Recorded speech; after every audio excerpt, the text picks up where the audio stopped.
আসসালামু আলাইকুম বন্ধুরা, আমি সাব্বির আহমেদ আছি আপনাদের সাথে। যেহেতু আমার চ্যানেলের নামটা পরিবর্তন হয়েছে, আমি নতুন চ্যানেলের নামটা যে দিয়েছি সেটা হলো দ্য টেকনিক্যাল স্কুল।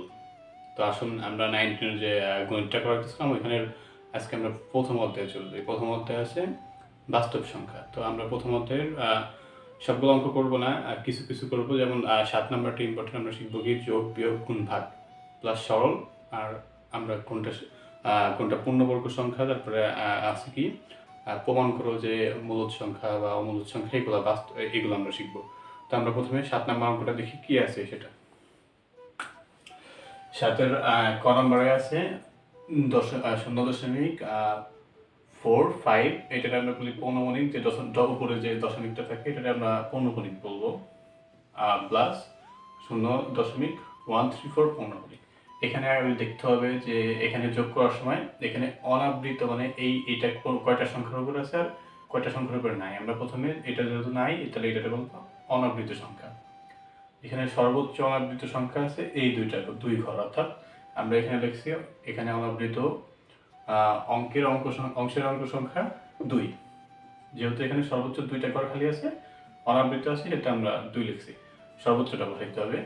আর পরবর্তীতে যেটা আছে আবৃত অঙ্কের অঙ্ক সংখ্যা, এইখানে যে কয়টা একটা পৌনমণিক আছে এখানে একটা, অর্থাৎ এই দুইটা মানে এই 1 আর এইখানের 1, এই দুইটা যা হবে ওটা লসাগু হবে।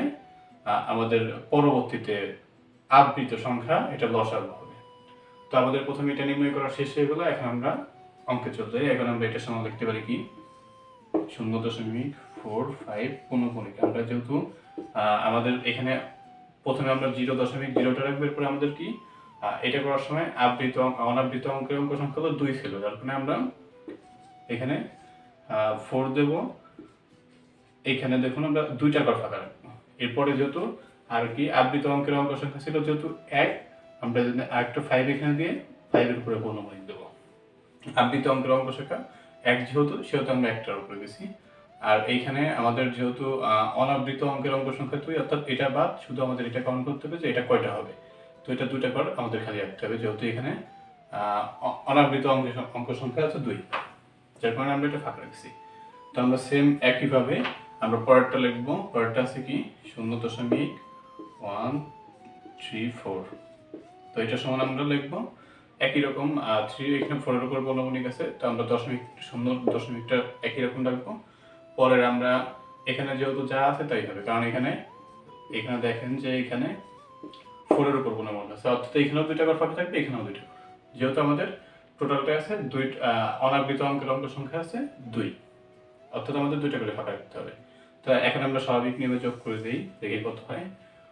এখানে হবে 9-এর উপর একটা পৌনমণিক, আর এখানে যেহেতু পৌনমণিক নেই, অর্থাৎ এখানে যা আছে তাই হবে 8, এখানে 5.0। তো আমাদের এটাই অ্যান্সার। সেম একই রকম ভাবে আমি এখানে আগে থেকে লিখে রাখছি, যেহেতু ভিডিওটা বড় হয়ে যায় যার কারণে আমি এখানে আগে লিখে রাখছি যে এটাও যেহেতু আছে যেভাবে আছে।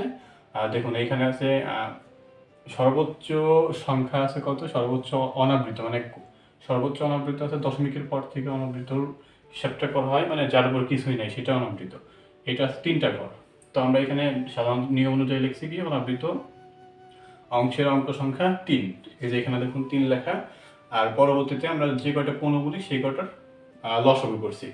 একটা পৌনমণিক আছে, 2টা পৌনমণিক আছে, যেগুলো লসাগু হবে 1 ও 1 সমান 2 সমান 1 ও 1 সমান 1, মানে 1 এর লসাগু একই হয়েছে, যার কারণে আমরা এখন এটাও লিখবো একই রকম ভাবে যোগ করার সময় 2.05-এর জায়গা হবে, এখন এখানে হবে 2 তো থাকবেই, যেহেতু আমাদের 3টা ঘর ফাঁকা থাকবে সেহেতু আমরা 0 লিখবো, 5 লিখবো, আর একটা 5 এখানে লিখবো। 3টা ঘর যেহেতু ফাঁকা থাকলো, তো আমাদের নিয়ম অনুযায়ী 3টা ঘর ফাঁকা থাকলো, এই চতুর্থ না আরেকটা এক্সট্রা নিলাম, কারণ এখানে যেহেতু একটার উপরে আবৃত হবে সেই একটার উপরে পৌনমণিক দেওয়ার জন্য। তো আমরা দ্বিতীয়টায় যাই। এখানে আছে কত 8.04 পৌনমণিক। তো আমরা একই রকম ভাবে এটাও একই রকম ভাবে করবো। 8.04 আমরা এই তিনটা ঘর ফাঁকা রাখবো, যেহেতু আমাদের অনাবৃত সংখ্যা ছিল তিনটা ঘর ফাঁকা রাখবো, এই তিনটা ঘর হবে অনাবৃত। আর যেহেতু একটা ঘর আবৃত থাকছে, আমরা একটা 4 নিয়ে এটা আবৃত করে দেবো। তারপর একইভাবে এটা ছিল কত 7.018, তো এটা আমরা লিখবো 7.018। আর দেখুন আমাদের এখানে তিনটা অনাবৃত হয়ে গেছে। এখন আমরা একটা 0 নিয়ে আসবো, যেহেতু আবার এখান থেকে কাউন্ট করতে হবে 0 থেকে শুরু। এখানে 8 দেওয়া যাবে না, কারণ এখানে তিনটা ভিন্ন সংখ্যা আছে। যেহেতু এখানে একটা একই রকম সংখ্যা ছিল, যার কারণে একই দিছি। এখানে যেহেতু তিনটা আছে, মানে তিনটা রকম আছে, যার কারণে আমরা প্রথম থেকে আবার 0 থেকে ধরবো। যার কারণে এটা এখানে হবে, এইটার উপরে পূর্ণগুণিক হবে। তো আমাদের অঙ্ক মিলানো শেষ, এখন শুধু যোগ করতে হবে। তো এখন আমরা যোগ করে দিই। এটা হবে 9 এর উপরে পূর্ণগুণিক, এটা হবে এখানে হবে 9 আর হলো 8, তাহলে 17 7 হাতে 1, এই 1 এখানে আসলে হবে হলো আপনার 9 1 10 11। দেখুন এখানে আমাদের বসে কত, হাতের 1 9 10, আমরা এখানে 11 1 বসাবো। প্রথমত আমরা এখানে 11 1 বসাই, এরপরে হাতের যে 1 ছিল 1টা আমরা এখানে বসাই দেবো। তাহলে আমাদের আর দশমিকের আগেরটা যেটা এভাবে সিম্পলি গুণ করতে হবে। এখানে হবে কত 17, 8 8 2 10 আর 7 17। তো আমাদের অঙ্কের অ্যান্সার এখানেই শেষ। আশা করি তো সবাই অঙ্কটা বুঝতে পেরেছেন।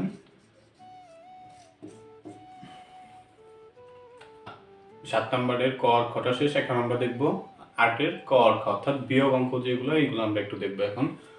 প্রথমত আছে ক নম্বরে আছে 3.4 পৌনঃপুনিক মাইনাস 2.13 পৌনঃপুনিক। এখানে দেখুন সর্বোচ্চ একটা, মানে একটার উপরে পয়েন্টের আগে যা থাকবে এটা থাকবে, পয়েন্টের পরে হিসাব আমাদের করতে হবে। এখানে একটার উপরে কিছু নাই, অর্থাৎ এটা অনাবৃত, অর্থাৎ অনাবৃত সংখ্যা হবে 1, এবং আবৃত সংখ্যা যেহেতু এখানে একটা আছে এখানে একটা আছে, এই দুইটার লসাগু হবে যা তাই, অর্থাৎ এই 1 আর এই 1 লসাগু হবে 1, সেটা হবে এখানে আবৃত সংখ্যা। আগের মতোই সেম একইভাবে আমাদের করতে হবে, অর্থাৎ আমরা এখানে লিখব 3.4 পৌনঃপুনিক সমান, আমরা এখানে 3.4 পৌনঃপুনিক সমান আমরা এখানে লিখব 3. যেহেতু আমাদের অনাবৃত অঙ্ক সংখ্যা 1, অর্থাৎ একটা ফাঁকা রাখবো, পরে যে আবৃত আছে একটা, এটা একটা দেবো। সে একই রকম ভাবে আমরা 2.3, তো 2.13 যেটা আছে এটা আমরা করব 2 পয়েন্টার একই রাখবো, পরের 1 যেহেতু ফাঁকা ছিল, যেহেতু আমাদের অনাবৃত অঙ্কের অঙ্ক সংখ্যা 1, যার কারণে আমরা এটা এক ঘর ফাঁকা রাখছি। পরেরটা আমরা লিখবো কি 3 পৌনঃপুনিক, যেহেতু আমাদের পৌনঃপুনিকের সংখ্যা যা এরকম ছিল, অর্থাৎ যা আছে এভাবে এরকমই হবে। তো আমরা এখন স্বাভাবিকভাবে বিয়োগ করে দেবো। এখানে হবে 1 পৌনঃপুনিক, এখানে হবে 3 দশমিক, এখানে হবে 1। তো আমাদের এটাই অ্যান্সার শেষ। একই রকম ভাবে আমাদের এখানে অনাবৃত অঙ্কের অঙ্ক সংখ্যা হয় সর্বোচ্চ একটা, সর্বোচ্চ একটা আছে, যার কারণে 1। আর আবৃত অঙ্কের সংখ্যা দেখুন এখানে 2 এখানে 1, অর্থাৎ 2 আর এই 2 আর 1-এর মধ্যে যে লসাগু করলে যা হবে এইটা, অর্থাৎ আমাদের 2 হয়। এই দুইটা আমরা এখন 2 হয়, আমরা যার কারণে আবৃত রাখবো 2। তো আমরা লিখি 5.12, এটা সমান হবে, যেহেতু দুটাই পৌনঃপুনিক আছে আমাদের এটা সমান 5. যেহেতু আমাদের অনাবৃত সংখ্যা আছে 1, যার কারণে আমরা একটা ফাঁকা রাখছি, 1 ফাঁকা রাখলাম। পরে আমরা লিখব কি 2 পৌনঃপুনিক, আবার যেহেতু আমাদের এই পাশ থেকে কাউন্ট করতেছে, যার কারণে এই পাশে একটা 1, ওই পাশে আমরা নিয়ে যাব 1 পৌনঃপুনিক, এইটার জন্য এখানে একই রকম ভাবে এখানে 3.4 5 পৌনঃপুনিক সমান 3.4, এখানে একটা অলরেডি একটা ফাঁকা আছে, আমরা শুধু 5 বসাবো, আর এক পাশে আরেকটা 5 বসাবো, যার পৌনঃপুনিক যার জন্য, যেহেতু আমাদের দুইটা লাগবে। তো আমরা স্বাভাবিক নিয়মে বিয়োগ করে দেবো, তাহলে আমাদের অঙ্কটা শেষ। এখানে যদি এখানে হবে 6, এখানেও হবে 6।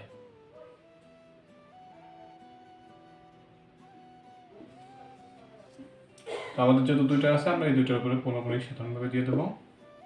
এরপরে আমাদের হাতে যে 1 থাকে এখানে 1 অর্থাৎ 11 থেকে আবার 5 আমাদের বাদ দিতে হবে। 11 থেকে আবার 5 বাদ দিতে হবে, তাহলে 11 থেকে 5 বাদ দিলে আবার থাকে কত 6। এই 6 এর উপর পৌনঃপুনিক হবে না যেহেতু আমাদের দুইটা শেষ। এখন আমাদের হাতে আবারও 1 আছে, অর্থাৎ এই 1 এই 3 এর সাথে যোগ হইল, 5 থেকে 4 বাদ দিলে তাহলে আমাদের থাকবে কত 1, শুধু 1। তো আমাদের এটাই অ্যান্সার। আশা করি যে এটাও সবাই বুঝতে পারছেন। যোগ আর বিয়োগ একই রকম, শুধু বিয়োগের মতো বিয়োগ, যোগের মতো যোগ, বাদ বাকি সব কিছু একই রকম।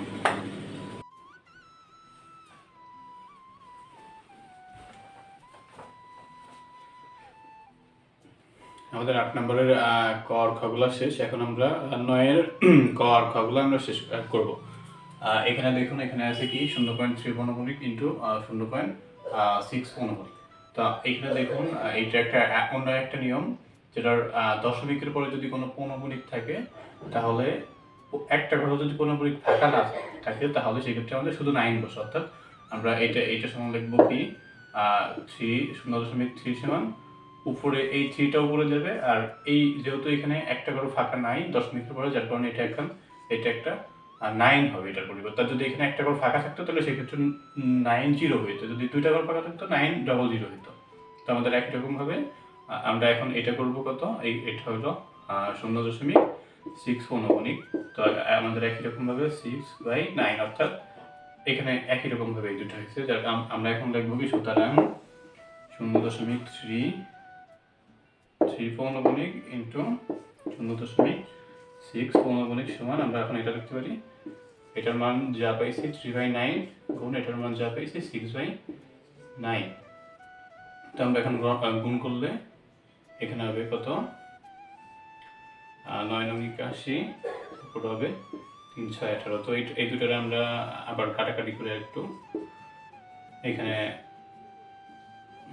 9 2 18, এখানে 9 9 81। তো আমরা এই দুটা যদি এখন আমাদের এই দুটো এখন ভাগ অবস্থায় আছে। তো আমরা এখন যদি ভাগ করি তাহলে দেখা যায় কত হয় 2/9।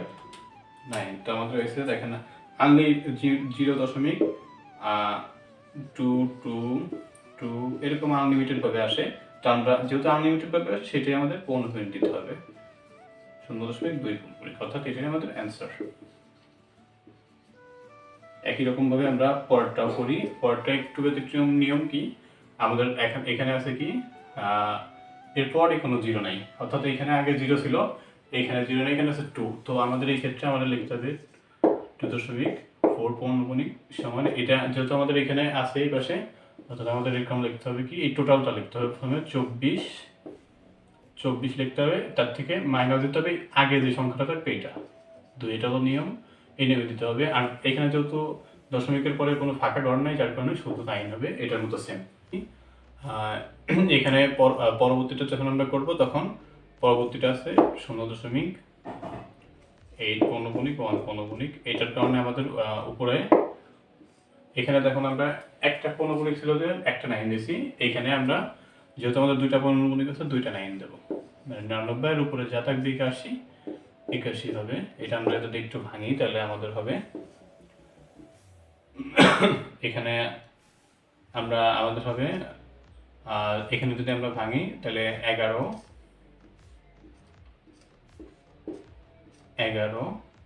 আর এখানে 9 9 9 81 আর 9 11 99।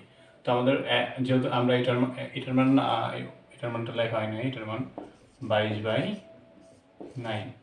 তো আমরা এখন সুতরাং এটা লিখতে পারি কি 2.4 পৌনঃপুনিক গুণ 0.8 পৌনঃপুনিক 1 পৌনঃপুনিক সমান, আমরা এখন এটা কাটাকাটি করব, এটা আমরা গুণ করব, তাহলে আমাদের অঙ্কটা শেষ। দেখুন আমাদের 9 9 কাটা, আর এটা কাটলে 2 হয়, যার কারণে আমাদের 2, যেহেতু কোনো দশমিক নেই অর্থাৎ আমাদের এখানেই অ্যান্সার শেষ, 2 শুধু 2 হবে, এটার অ্যান্সার। তো এটা আশা করি সবাই বুঝতে পেরেছেন। একই রকম ভাবে আমরা তো আমাদের 9 নম্বর অঙ্কটা শেষ। এখন আমরা 10 নম্বরের ক আর খ গুলা করবো, অর্থাৎ ভাগ অঙ্কগুলা করব। এখন আমরা ভাগটা করি, দেখি কত আসে।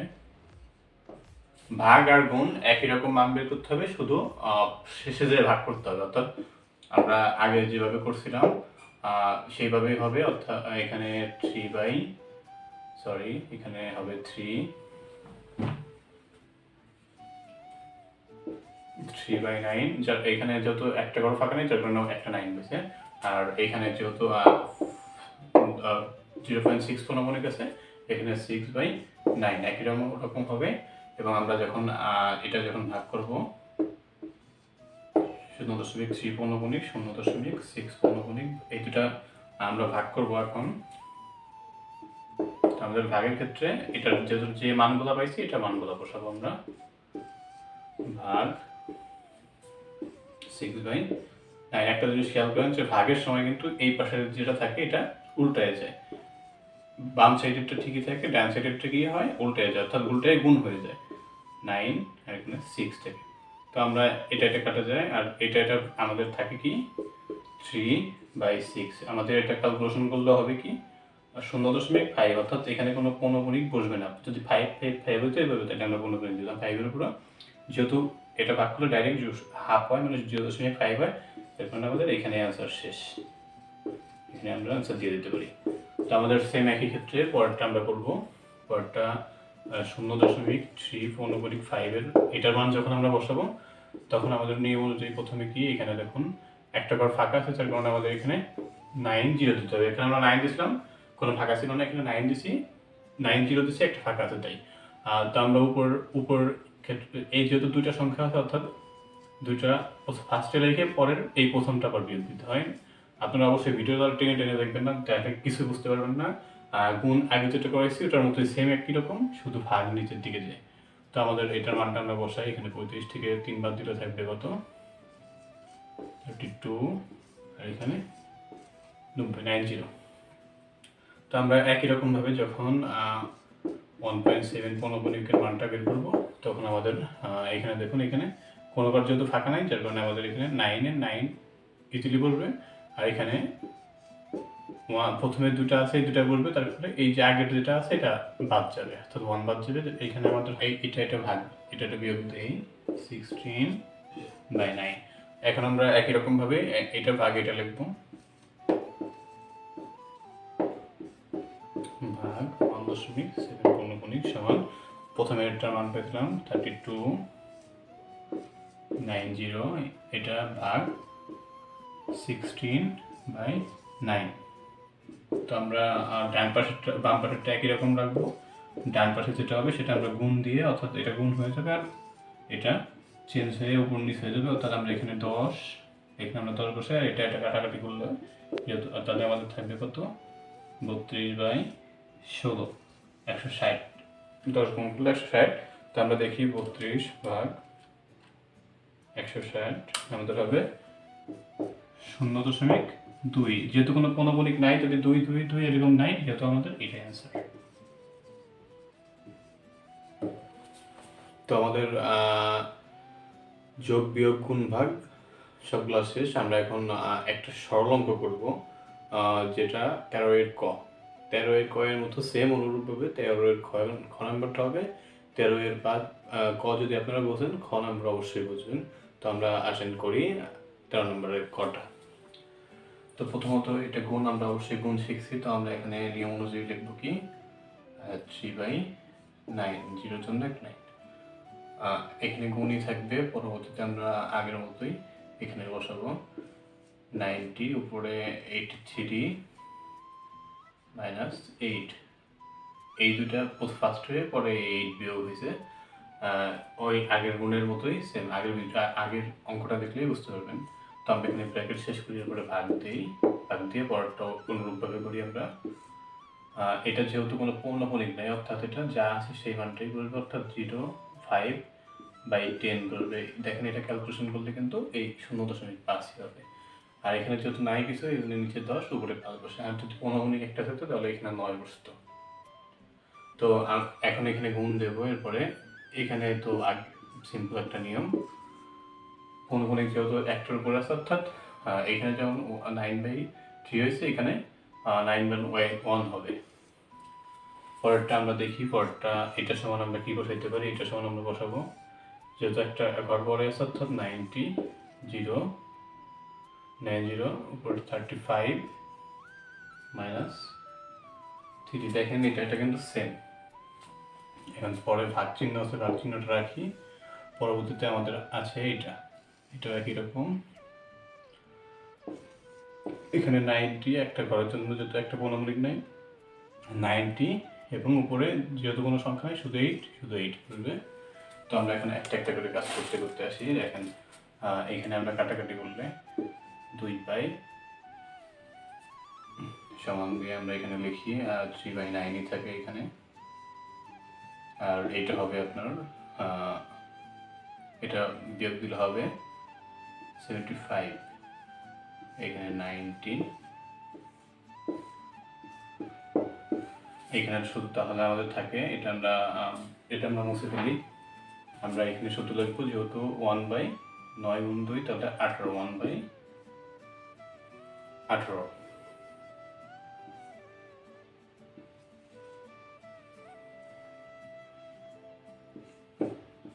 আমরা এখন পরেরটা আসি, পরেরটা দেখি কি আছে। প্লাস দিয়ে আমরা এটা লিখি, এটার মান কত আছে এখানে বিয়োগ দিলে থাকে 32/90। তো আমরা এখানে ভাগ দিই, আবার ভাগ দিই। এটা অবশ্য ভাগ আছে, ভাগ তো কখনো হয় না, ভাগের সময় এটা উল্টে যাবে, অর্থাৎ এটা গুণ হবে আর এটা 90 উপরে যাবে, এই নিচে আসবে। তো দেখেন এখানে 90 কাটা আর এখানে 80 আর 32 4বার কাটে, 4×32। তো আমাদের এখানে থাকে কত, এইখানে যদি আমরা একটু কাটাকাটি করি বা ক্যালকুলেশন করি তাহলে দেখেন কত হয়। এখানে যদি আমরা করি তাহলে আমাদের এটা যেটা গুণ হবে, দেখে একটু এটা আমরা 3 দিয়ে কাটতে পারি, আর এটা আমরা 3 দিয়ে কাটি এবং এটা 15 দিয়ে কাটি। সরি, এটা যাবে না অবশ্য।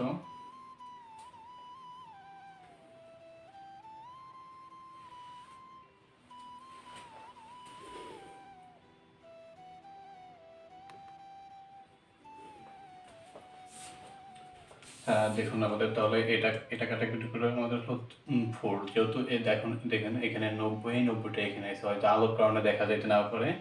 তো এখানে 90 কাটা, আর এখানে 4×32 এটা কাটছি আমরা এখন এটা কাটি। 3 3 9, 3×75। তাহলে আমরা এখানে কি আসে আমাদের 25/90।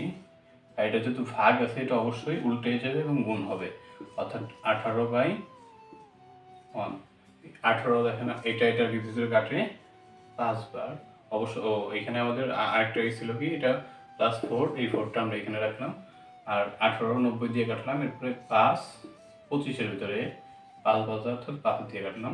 তখন আমাদের থাকে কত, 5 + 4 অর্থাৎ 9। তাহলে এটাই আমাদের অ্যান্সার। আশা করি সবাই বুঝছেন। তো আমাদের যোগ বিয়োগ গুণ ভাগ, এরপরে আমরা ওই যোগ বিয়োগ গুণ ভাগ দিয়ে একটা সরল অঙ্ক করলাম। তো এখন আমরা এই অধ্যায়ে সবচেয়ে মোস্ট ইম্পর্টেন্ট যে অঙ্কগুলো, সেই একটা অঙ্ক আমরা শিখব। √2 √3 একটি অমূলদ সংখ্যা। আপনাদের থাকতে পারে √2, √3, √5, এগুলো যাই থাক না কেন, √7, এগুলো যাই থাক না কেন সব একই নিয়ম। একটা বুঝেন তাহলে সবগুলো বুঝতে পারবেন। তো আমরা এখন দেখি √3 একটি অমূলদ সংখ্যাটা প্রমাণ করি। অবশ্য আমি যেহেতু অঙ্কটা একটু বড়, আমি আমার করার সাথে আমি খাতায় আগে করিয়ে নিচ্ছি, এরপর আমি আপনাদেরকে দেখাই। তো আমরা দেখুন আসুন প্রমাণ করি। প্রথমে আমরা লিখি প্রমাণ। একটা জিনিস দেখুন যে আমরা যদি এখানে 1 এর উপর স্কোয়ার দিই তাহলে কত হবে, 1। এরপরে আমরা যদি 2 এর উপরে স্কোয়ার দিই তাহলে হবে কত, 4। আমরা যদি √3 এর উপরে স্কোয়ার দিই তাহলে দেখুন কত হয়, আমাদের 3 আসে। এরপরে দেখেন আমরা এরপরে একটা জিনিস খেয়াল করেন, যেহেতু 1 ছোট, তারপরে ওয়ানের পরে ছোট, তারপরে আপনার 3, তারপরে 4। এরপরে যদি এটা হয় তাহলে সুতরাং আমরা এটা লিখতে পারি 1 থেকে √2, সরি 1 থেকে √3টা ছোট, 1 থেকে √3টা বড়, তার থেকে বড় 2। অর্থাৎ এখানে আমরা এটা লিখতে পারি যে √3 সমান 1 এর থেকে বড় এবং 2 এর থেকে ছোট। আমরা এখানে এটা লিখতে পারি √3 1 থেকে বড় কিন্তু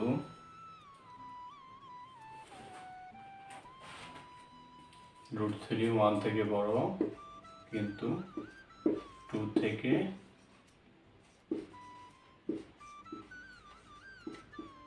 ছোট। দেখুন এই লাইনটা এইটার পরিপ্রেক্ষিতে আমরা এটা একটু বিস্তারিত লিখছি।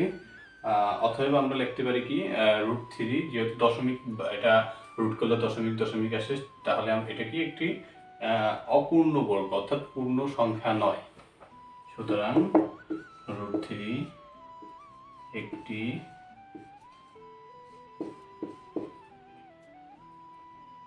পূর্ণ সংখ্যা নয়, পূর্ণ সংখ্যা নয়। তাহলে যেহেতু √3 একটি পূর্ণ সংখ্যা নয়, অর্থাৎ √3 একটি এটা যেহেতু যেহেতু এটার মান √3 এর মান দশমিক আসে, 1 দশমিক সামথিং আসবে, তো সেহেতু √3 একটি পূর্ণ সংখ্যা নয়। দশমিক থাকলে সেটা পূর্ণ সংখ্যা হয় না। অর্থাৎ এখন আমরা ধরবো যে √3 একটি মূলদ সংখ্যা। আমরা মনে করি যে √3 যেহেতু আমরা অমূলদ প্রমাণ করতে, অর্থাৎ আমরা এখানে বিপরীতটা ধরি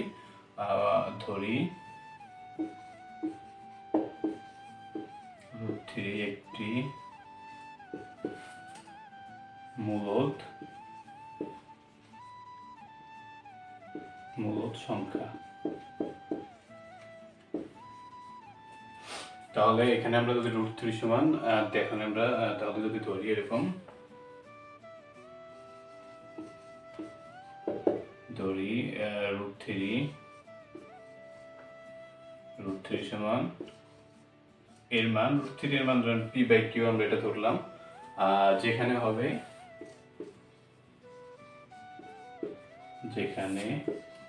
p q স্বাভাবিক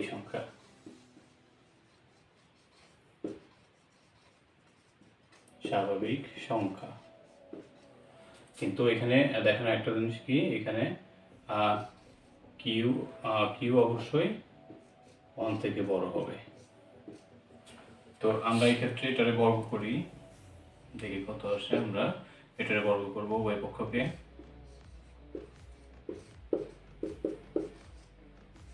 p/q হোল স্কয়ার। তো আমরা এখানে এটা থেকে শুধু 3, এখানে থাকে p স্কয়ার q স্কয়ার, বা এখানে আমরা লিখতে পারি 3q, যদি একটা q শুধু এই পাশে নিয়ে আসছি, এখানে আমরা p স্কয়ার/q, p স্কয়ার ওইভাবে থাকে। এখন আমরা এই পাশে করি, আমাদের এখানে ছিল এটা। এখন দেখেন একটা জিনিস, যে এটা কিন্তু কখনোই সমান না। অর্থাৎ আমরা এখানে লিখতে পারি কি, এটা কিন্তু 3q পূর্ণ সংখ্যা, 3q একটা পূর্ণ সংখ্যা, অর্থাৎ 3q একটি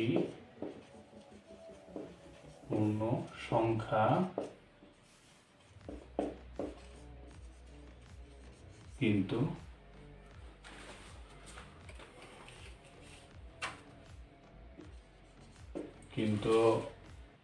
p/q পূর্ণ সংখ্যা নয়,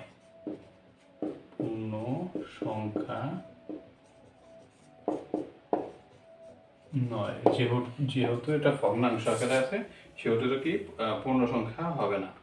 তো এরপরে আমরা একটু লিখি, অর্থাৎ পূর্ণ সংখ্যা যদি না হয় তাহলে এটার মান আর এটার মান কখনোই সমান হবে না। অর্থাৎ আমরা এটা লিখি, সুতরাং 3q এবং p/q সমান হতে পারে না।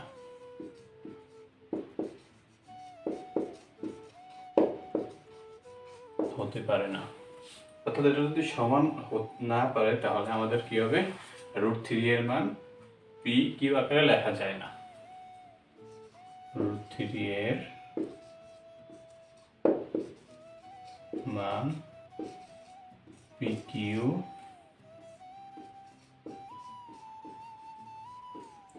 আকারে লেখা যায় না। এখানে 3টা লাইন, এরপরে আমাদের শেষ অঙ্কটা, অর্থাৎ √3 একটি অমূলদ সংখ্যা।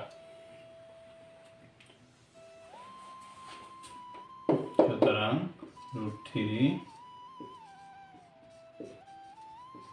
অমূলদ